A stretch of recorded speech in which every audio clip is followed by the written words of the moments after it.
I just wanted to say, I've just listened to this back. It is all over the place, but with new medication and double medications and stuff that I was on, my head is all over the place at the moment.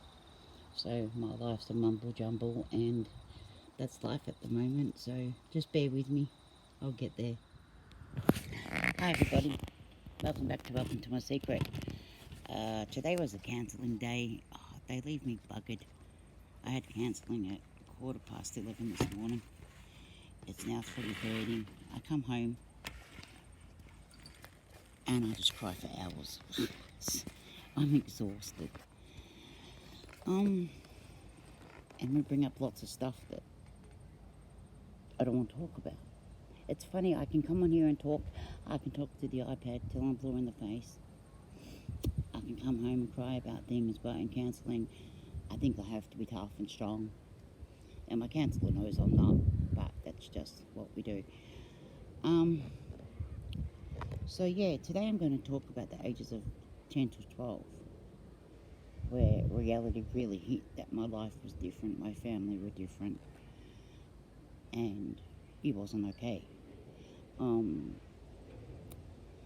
I knew Dad had a problem, but I didn't know what it was. And I finally discovered that it was alcohol. And this is also too when he started gambling. So money from, tight became extremely tight. And life was pretty much hell. We were home all the time by ourselves. Mum and Dad were always at work or asleep. Or Dad was pissed or they were fighting. There wasn't actually much food in the house. They were always given gifts, and I don't know where they came from. Always toys. Always clothes, toys. My house is messy. We lived in squalor. It was filthy. Absolutely. You've got 3 kids running the house.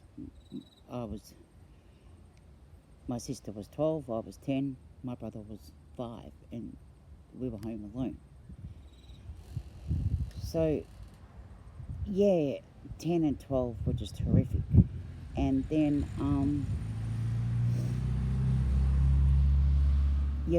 I started to go to friends' houses a lot. Hang on, I've got to pause. Sorry, I'll be with the ground for a while. It's 3:30, so end of school. I did tell the kid he's going to be on YouTube, and he went, yeah, okay.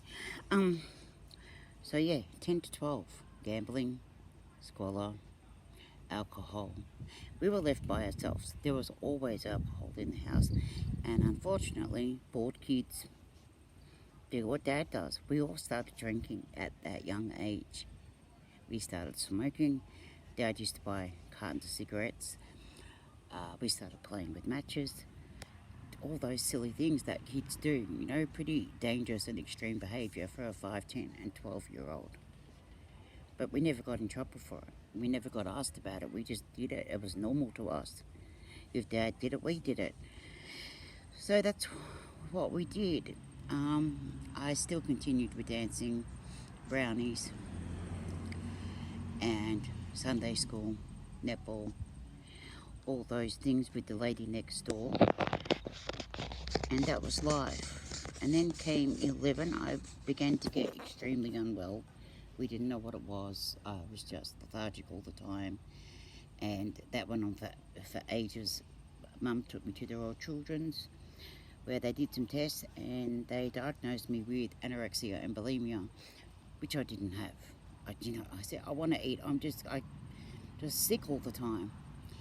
I was like, if you saw me now, you'd go, really? I actually did modelling for Target and Klein's. Back then, Klein's was a jewellery shop. Target, clothes and jewellery. I did that for about 6 months. Don't know where the money went. I did get paid, but God knows where that money went.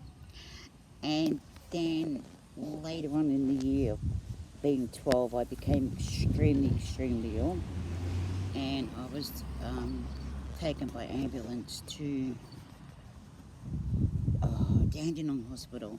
And that's when it was discovered that I was a type 1 diabetic and not very well at all. So yeah, ICU, and I think I was in hospital for about a month, had to learn injections and everything else. And being there and seeing other people's Dad come in, I realised, no, this, this isn't normal. Like, I didn't think they were normal. So that was really weird. And when I was 12, we had Ash Wednesday. I lived in Ferntree Gully, so the Dandenongs and stuff, Ash Wednesday went through, and it was pretty traumatic and pretty scary. And Mum and Dad came and told us that we were moving to Mount Macedon. So life as we knew it changed. We went from, living where there were shops and parks and all these activities that we went to Mount Macedon. It was black. So many houses were burnt, so many lives were lost, and we're like, why are you moving us here? To us it looked like danger. It was horrific to be moved there. We moved into a 1-bedroom flat, the 5 of us. Dad worked in the local pub, which was, I don't know, 100 metres up the road, walking distance. So as you can imagine, life got worse. 1-bedroom unit, 3 of us slept in the lounge room. Mum and Dad had the bedroom. It was a bedroom, a lounge room, a kitchen, and a bathroom. That was it. I don't know why they moved us there. I think we stayed there for about 15 months. And life was horrible. It was absolutely horrible. We'd lost all our friends, all our social activity. Everything that we knew as like our normal had changed. The only normal that came with us was Dad and what he was doing.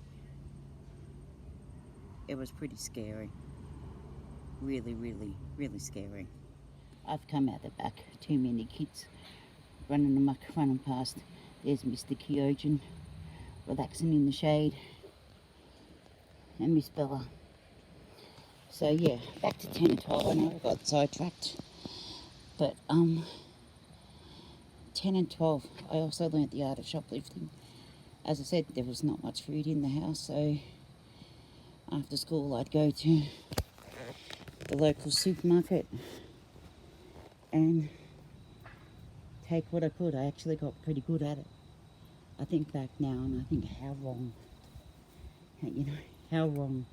And I always said to my kids, if I ever caught them shoplifting, I'd chop their fingers off. I knew it was wrong, but it was out of necessity.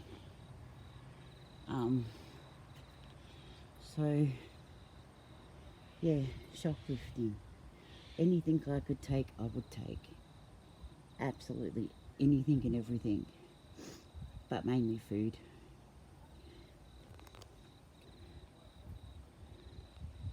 It's hard to talk about this stuff when you know you've done the wrong thing and you think back. So we started off at the local public high school, bullying. I don't know why we were called city kids, my sister and I. Bullying was horrendous. My sister wouldn't fight back. She never fought back. I had a mouth on me, so I fought back. I always fought back. I wouldn't let anyone, talk shit about me or talk shit about my sister. So I was always in fights. In Year 7, I had 10 after-school detentions. If you got 10 after-school detentions and 3 suspensions, you got expelled. I only got the detentions. I was hoping I'd get expelled, but I never did. So yeah, I'll catch you on the next one and we'll go on from 12 to 18. If you find any of this triggering, I only know Australia, I don't know it overseas, but you can call Lifeline. I do have, it's not suitable for kids, but if you're a kid, you can call Kids Helpline. And I've learnt now, you don't have to be alone. There's lots of help out there, and don't suffer alone. Okay, we'll catch you on the next one.